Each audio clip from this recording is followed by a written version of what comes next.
அதிமுக பெயர் கொடி வழக்கு விவகாரம் தொடர்பாக திரு எடப்பாடி பழனிசாமி தரப்பு வாதம் நிறைவு பெற்றிருக்கிறது. இது பற்றிய விவரங்களை எமது செய்தியாளர் சுரேஷ் விவரிக்க கேட்போம். சுரேஷ் வணக்கம். இந்த விவகாரத்தில் இபிஎஸ் தரப்பில் என்னென்ன வாதங்கள் முன்வைக்கப்பட்டது? பன்னீர்செல்வம் கட்சியினுடைய பெயர், கொடி, சின்னம், லெட்டர் பேட் ஆகியவற்றை பயன்படுத்த தடை விதிக்க வேண்டும் என்ற கோரிக்கையுடன் அதிமுக பொதுச் செயலாளர் எடப்பாடி பழனிசாமி சென்னை உயர்நீதிமன்றத்தில் வழக்கு தொடர்ந்தார். இந்த வழக்கை விசாரித்த உயர்நீதிமன்றம் கட்சியினுடைய பெயர், சின்னம், கொடி ஆகியவற்றை பயன்படுத்த பன்னீர்செல்வத்துக்கு இடைக்கால தடை விதித்து உத்தரவிட்டிருந்தது. இந்த நிலையில் இந்த வழக்கை நீதிபதி சதீஷ்குமார் முன்பு இன்றைக்கு இறுதி விசாரணை துவங்கியது. அப்போது எடப்பாடி பழனிசாமி தரப்பில் முன்வைக்கப்பட்ட வாதங்கள் என்னவென்றால், பன்னீர்செல்வம் தனது ட்விட்டர் பக்கத்தில், அதாவது எக்ஸ் வலைதளத்தில் இன்னும் தன்னை ஒருங்கிணைப்பாளர் என கூறி வருவதாக குற்றம் சாட்டப்பட்டது.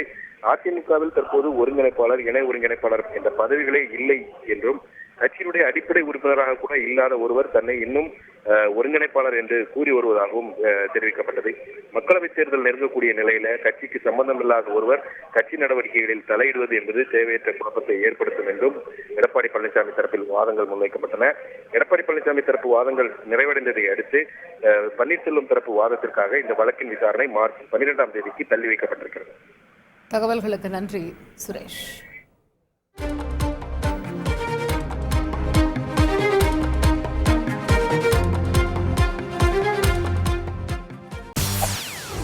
செய்திகளை உடனுக்குடன் தெரிந்து கொள்ள உடனே சப்ஸ்கிரைப் பண்ணுங்க.